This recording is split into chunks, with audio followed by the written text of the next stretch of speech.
काल अष्टहार सोसायटीजवळ एका ठिकाणी रम्मीचा डाव चालू आहे आणि त्या ठिकाणी जुगार खेळतायत अशी खबर गुन्हे शाखेला प्राप्त झालेली होती आणि त्यानंतर गुन्हे शाखा आणि पोलीस स्टेशन यांनी संयुक्तिकरित्या त्या ठिकाणी रेड केली.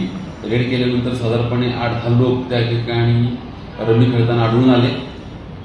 त्यांना ताब्यात घेतलेला आहे. त्यामध्ये औदुंबर कांबळे हा व्यक्तीसुद्धा होता. तो एक स्थानिक भाजपचा पदाधिकारी आहे. त्या ठिकाणी साधारणपणे 2,20,000 रुपयेचा मुद्देमाल जप्त केलेला आहे. लोक आणि इतर साधने जप्त केलेले आहेत आणि एका शेडमध्ये, पत्र्याच्या शेडमध्ये हा जुगार चाललेला होता आणि पोलिसांनी त्या ठिकाणी रेड करून त्यांना रात्रीच अटक केली होती. साधारणपणे 8 ते 10 लोक होते.